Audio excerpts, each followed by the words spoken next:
Ça y est, c'est enfin la reprise, j'espère que vous allez tous très bien, que vous avez passé de belles fêtes de fin d'année et que vous êtes bien reposés. Tout va bien ici, regardez, nouvelle année, nouveau studio, il y a encore plein de choses qui vont arriver, il y a encore plein de changements qui vont se produire dans ce studio pour toujours plus de contenu sur la F1 et le sport automobile. Comme en début de chaque année, j'aime bien vous faire un petit récap de l'actu de l'hiver, d'histoire de... on va dire de tout condenser pour se mettre un petit peu en jambes, un petit peu à jour avant le début de la nouvelle saison. On va donc faire le WEC, mais aussi la F1 évidemment, et sans plus tarder, on y va.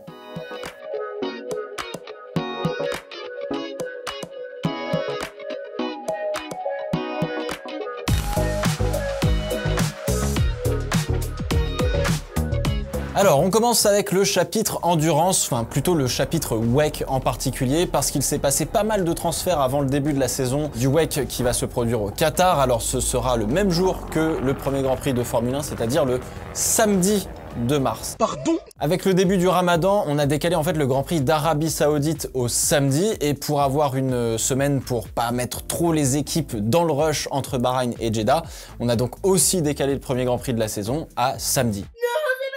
Donc en fait, on aura le Qatar pour le WEC et le Grand Prix de F1 le même samedi. Alors on n'en avait pas encore parlé, mais Mick Schumacher a été officialisé chez Alpine pour la saison 2024. On a eu la confirmation des line-up des deux voitures qui seront alignées pour la saison. Charles Milesi et Mathieu Vaxivière continuent la collaboration avec l'écurie française et ils sont rejoints donc par Mick Schumacher, Paul Louchatin, Ferdinand Habsburg et puis Nicolas Lapierre qui a notamment participé au développement de la 424. Ensuite on aura une troisième Ferrari 499P privée, celle-ci exploitée par AF Corse aux mains notamment de Robert Kubica. Il a eu l'occasion de rouler à Imola et de vérifier les ajustements à faire pour adapter un petit peu sa position de conduite avec le handicap qu'il a à sa main. La boucle va donc entre guillemets se boucler parce que Robert Kubica avant son accident aurait pu rejoindre Ferrari en Formule 1 et ça n'a finalement jamais été le cas. Donc hâte de le voir évoluer en 2024, en particulier en catégorie hypercar. Un autre ancien pilote de F1 fait son arrivée en WEC au volant d'une Porsche 963 privée de chez Jota. Non, ce n'est pas Sebastian Vettel comme le voulaient les nombreuses rumeurs à l'époque, mais bien Jenson Button. Il fera équipe avec Oliver Rasmussen et Phil Hanson. Dans l'autre Porsche de chez Jota, on retrouvera le français Norman Nato, entre autres, donc c'est pas mal. On a enfin officialisé aussi les équipages des LMDH de chez Lamborghini. Alors Romain Grosjean sera aligné pour faire l'IMSA et viendra faire un détour pour faire les 24 heures du Mans. Romain Grosjean ne participera pas au WEC. En tout cas, c'est l'équipage Mortarac Fiat Bortolotti qui s'en chargeront. Pour rappel, la Lambo n'a pas fait les 24 heures de Daytona, donc la première manche d'IMSA, malgré des tests et des très très bons chronos qui ont été assez remarqués là-bas. Bon alors s'il y a deux Alpines qui arrivent en catégorie hypercar au WEC, il y a aussi deux BMW qui rejoignent le peloton et elles seront exploitées en association avec WRT. On aura donc Vanthoor, Wittmann et Marciello dans l'une, et puis on aura Rast, Fringe et Van der Linde dans l'autre. Donc on a deux très très gros line-up pour le coup. Accrochez-vous bien à vos calbars parce que ça risque de dépoter. Après, faut que la voiture elle suive. Et alors ça c'est un autre problème. Bon alors je termine les transferts en parlant de Nyck de Vries qui a rejoint Toyota pour le WEC en tant que titulaire. C'est pas la première fois qu'il roule en endurance. L'occasion d'effacer son passage difficile en F1 début 2023, tellement difficile qu'il y en a plein. Enfin je pense qu'on est beaucoup à avoir oublié que Nyck de Vries avait roulé chez AlphaTauri du coup. En parlant de Toyota, on remplace le blanc par le noir, donc faites pas une syncope si vous reconnaissez pas la voiture au premier coup d'œil. Ça donne une sorte un peu de furtivité d'avion de chasse à la voiture. C'est pas désagréable, je trouve ça plutôt joli, mais c'est clairement aux antipodes de l'originalité et délivrée de la Toyota GT1 par exemple de la fin des années 90 ou de la Porsche 911 GT1, etc. Les livrées commencent à être moins iconique, je trouve. En tout cas, en sport auto, ouais, c'est un peu moins iconique. On a un peu moins ce truc qui nous marque vraiment de ouf. Je termine la partie WEC avec deux roulages qui ont fait pas mal parler, surtout un, c'est évidemment la Peugeot 9X8 qui a été aperçue au Paul Ricard avec un aileron à l'arrière. Il y aura donc bien une évolution de la voiture française et on tâchera d'en reparler en profondeur de pourquoi et le comment de la 9X8 qui n'a pas marché, et non, encore une fois, ce n'est pas que un problème d'aileron arrière. Et enfin, on a eu aussi la Isotta Fraschini, une nouvelle LMH cette fois-ci, qui viendra dans la catégorie hypercar en WEC, qui a aussi continué de rouler et de tester en vue de cette nouvelle saison d'endurance. Elle sera exploitée par la structure française Duquesne. C'est un peu comme Bon, ça s'en rapproche parce que c'est pas la même chose, mais c'est un peu comme Synatech pour Alpine ou WRT pour BMW si vous préférez, globalement quoi.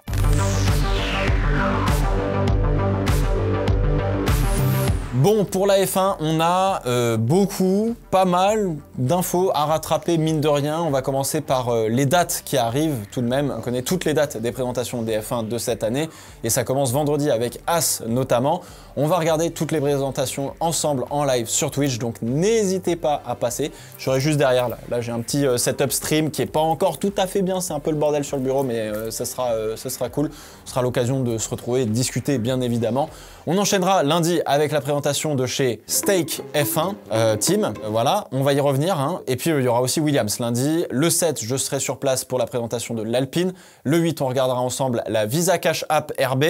Ça fait beaucoup là, non? Le 12, Aston Martin. Le 13, Ferrari. 14, on aura Mercedes et McLaren, d'ailleurs McLaren qui a déjà présenté sa nouvelle livrée. Et enfin, on terminera par les champions du monde en titre le 15 février avec Red Bull. Alors, comme d'habitude, on aura probablement plus des chocards que les vraies voitures de présenter, ce qui est un petit peu dommage, mais c'est comme ça. Encore une fois, ne perdez pas de vue que les présentations sont aussi là pour présenter les sponsors, l'équipe en elle-même, de ce qu'elle vise pour la saison, la confiance qu'elles peuvent afficher ou non. Et c'est pas juste la voiture, même si c'est une grosse partie de ça. Juste prenez le temps de bien kiffer tout ce qu'il y a autour. On continue dans les dates avec les essais hivernaux à Bahreïn pendant 3 jours, du 21, 22 et 23 février. On sera comme l'année dernière en live sur Twitch pendant ces 3 jours pour qu'on puisse les regarder ensemble et qu'on arrive un petit peu à déceler ceux qui sont prêts de ceux qui sont moins prêts. Voilà. D'ailleurs, en parlant des essais hivernaux, la F1 TV c'est terminé en France. Si vous n'avez pas déjà un compte, vous ne pourrez plus en prendre un nouveau. L'Allemagne et Monaco sont aussi dans le même cas, il me semble. Je suppose que, en tout cas pour nous Français, ça a un lien avec le contrat de Canal+ avec la Formula One Management, mais on n'a pas plus d'infos, donc je saurais pas vous dire. À la fin des essais hivernaux, Drive to Survive saison 6 sortira donc le 23 février, pour être tout à fait honnête. Vu la piètre qualité des dernières saisons, j'en attends rien de particulier. Mais oui, je serai bien évidemment en train de tout binge-watcher, comme on dit, pendant le week-end, quoi. Je vais pas sortir, je vais regarder que ça. C'est normal. Et donc, début de la saison, la plus longue de l'histoire de la Formule 1, 24 Grands Prix. Combien ? Ça commence le 2 mars, ce qui nous emmènera jusqu'au 8 décembre à Abu Dhabi. J'espère que vous êtes reposés parce que cette année, on va faire probablement une indigestion de Formule 1. C'est même sûr.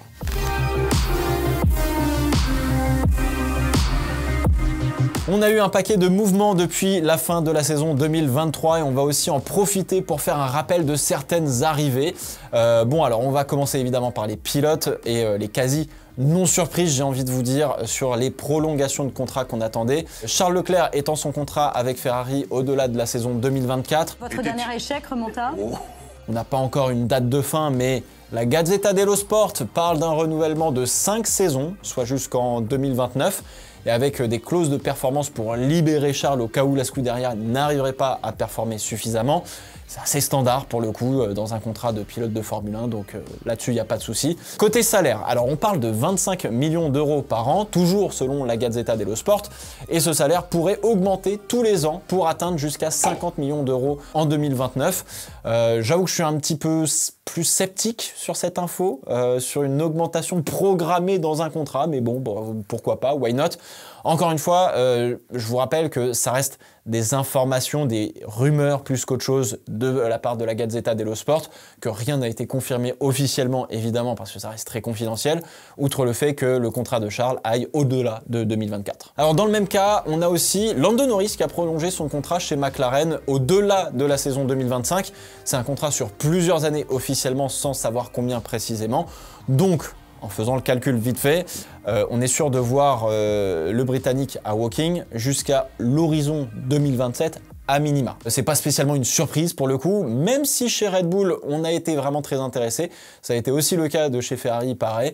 Quand on voit le calibre d'un pilote comme Lando Norris ou même Charles Leclerc, par exemple, hein, c'est obligatoire d'aller discuter avec ce pilote.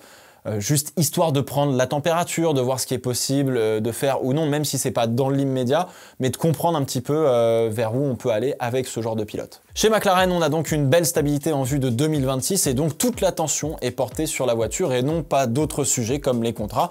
Il reste donc la signature de Sainz chez Ferrari qui prend un petit peu plus de temps que prévu pour le moment. Et évidemment, on verra bien à qui reviendra le baquet de la deuxième Red Bull fin 2024. Est-ce qu'on continuera avec Perez ou est-ce que ce sera quelqu'un d'autre? On verra. Donc le marché des transferts est en train d'être un peu verrouillé par tous les gros top teams, si vous préférez. Reste à confirmer les pilotes pour Audi qui pourrait être une belle maison intéressante dans laquelle arriver. Pour le reste, en fait, ça va s'activer cette année en vue de 2025 et des changements de 2026. Donc dans le milieu de peloton, il n'y a rien qui est joué. Bon alors maintenant, on attaque cette breaking news qui en a surpris plus d'un cet hiver, le départ de Günther Steiner de chez Haas de manière assez brusque. Alors Gene Haas, le propriétaire de l'écurie, l'a remercié assez sèchement, on va dire. Et c'est donc Hayao Komatsu qui était responsable de l'ingénierie chez Haas et ancien ingé de course de Romain Grosjean notamment, qui reprend ce rôle de team principal. Shit.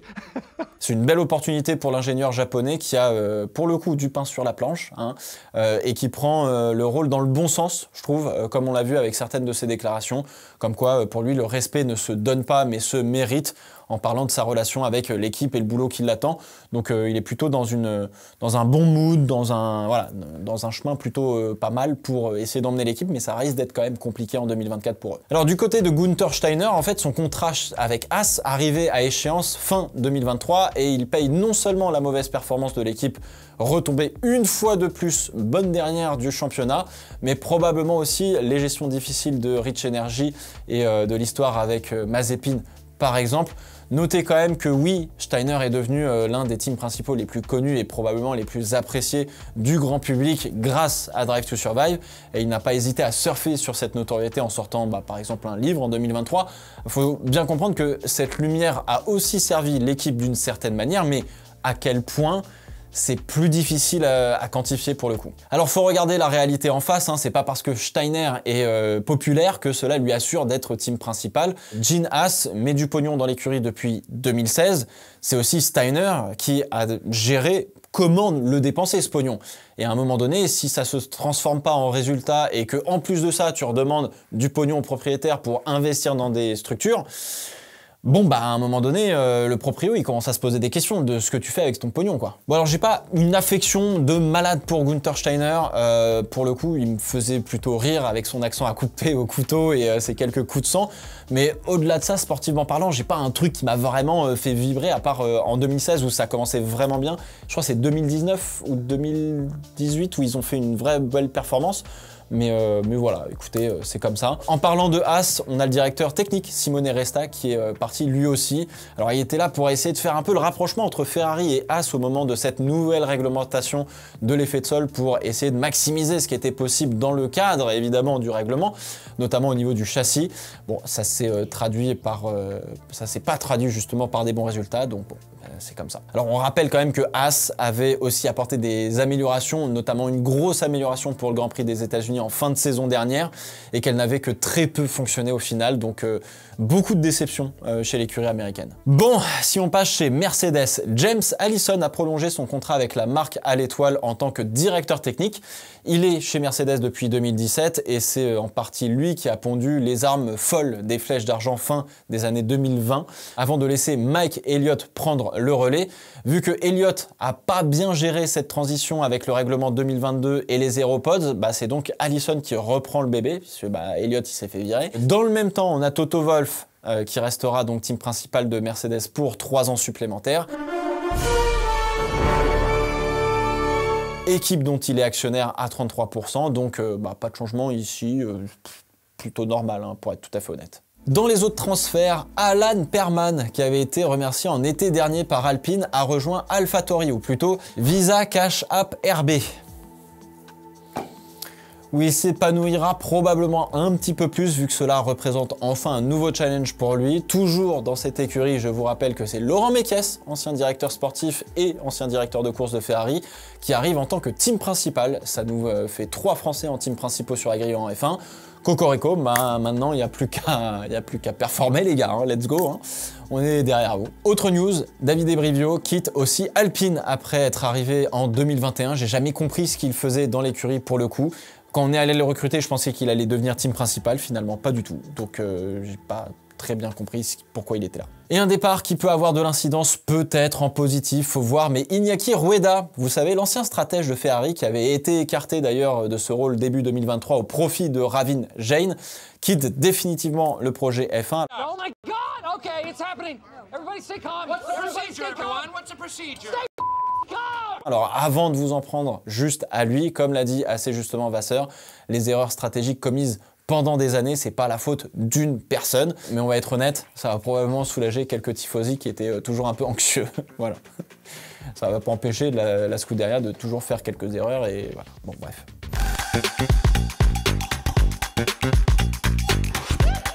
C'est la grosse news des derniers jours, on va avoir un nouveau Grand Prix en 2026 et ce pour 10 ans me semble-t-il. Ça sera en Espagne donc dans les rues de Madrid, ou presque, puisque l'on aura un nouveau circuit un peu hybride autour de l'IFEMA. C'est un peu comme le parc des expos de la Porte de Versailles à Paris où il y a le salon de l'auto notamment. On aura de l'urbain et du non-urbain. On a déjà un tracé annoncé avec un paddock premium entre guillemets, comme si on avait besoin de rendre encore plus exclusif une expérience qui est déjà inatteignable pour la plupart des fans de Formule 1.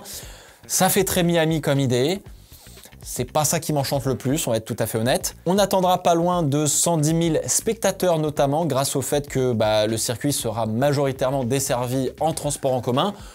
Faudra voir les conditions hein, parce que bonjour l'heure de pointe, mais ça peut être à la fois très bien géré ou très très mal. Hein. Voilà, on verra comment ça se passe évidemment.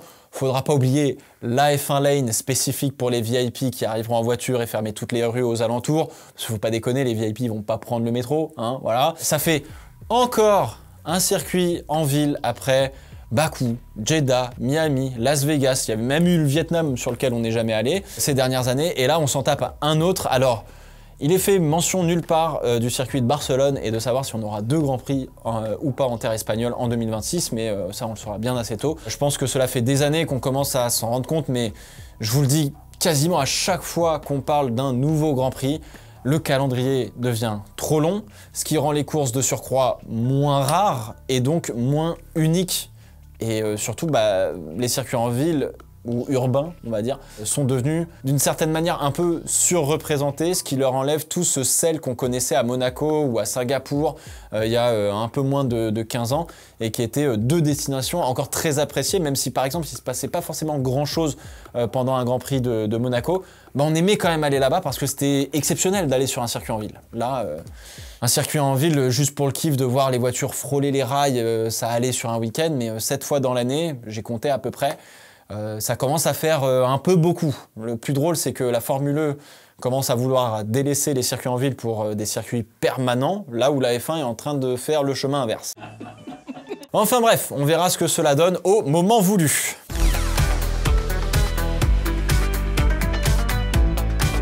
Williams, comme McLaren en novembre dernier, a signé pour continuer d'avoir des moteurs Mercedes pour 2026 et plus. On aura donc 3 équipes équipées Mercedes en 2026 vu que Aston passera chez Honda. En parlant de Aston Martin, Aramco devient le sponsor titre d'Aston Martin. Donc je pense qu'on n'aura plus Cognizant sur la voiture, mais peut-être qu'ils seront toujours partenaires. Pareil, exit Alfa Romeo et bonjour Steak F1 Team Kick Sauber, dont l'association des mots est absolument catastrophique, qu'on soit bien d'accord quand on l'entend. Finalement, ce sera simplement Steak F1 Team pour 2024, ce qui est déjà pas... mais voilà. Toujours dans les changements de nom qu'on n'avait pas spécialement vu venir, AlphaTauri laisse place à Visa Cash App RB. Probablement pour Red Bull plus que pour Racing Bull, hein, comme on avait soupçonné la chose. Mais le Visa Cash App, celui-là, on l'avait un peu moins vu venir. Visa qui arrive aussi chez Red Bull en tant que sponsor, mais comment on va appeler ou surnommer l'ex-AlphaTauri, ça reste un peu un mystère parce que la Visa Cash App qui prend l'avantage sur la Steak F1, bizarre. Enfin, Monster Energy arrive chez McLaren et délaisse Mercedes. Le sponsor sera présent sur les casques, les combis, les casquettes, les gourdes, mais pas sur la voiture elle-même chez McLaren. Donc il n'y aura pas un vert fluo sur du orange, ça va aller, mais ce sera juste sur les casques. Donc voilà, c'était la petite news. Il y a probablement encore quelques petites news dont on n'a pas parlé, mais déjà avec ça, vous êtes plutôt bien à jour et prêt à suivre les prochaines aventures du paddock de F1. On va se retrouver vendredi donc en live pour la présentation de la Haas sur Twitch, et évidemment sur YouTube pour les présentations des F1 de 2024. Évidemment, je n'oublie pas en dernier juste de féliciter Dorian Pain qui se retrouve à représenter les couleurs de chez Mercedes pour la F1 Academy cette année. Mais la F1 Academy, on va en parler en long, en large et en travers cette année, ne vous inquiétez pas. Bref, d'ici là, on se retrouve sur Twitch et évidemment sur YouTube. Ciao, ciao!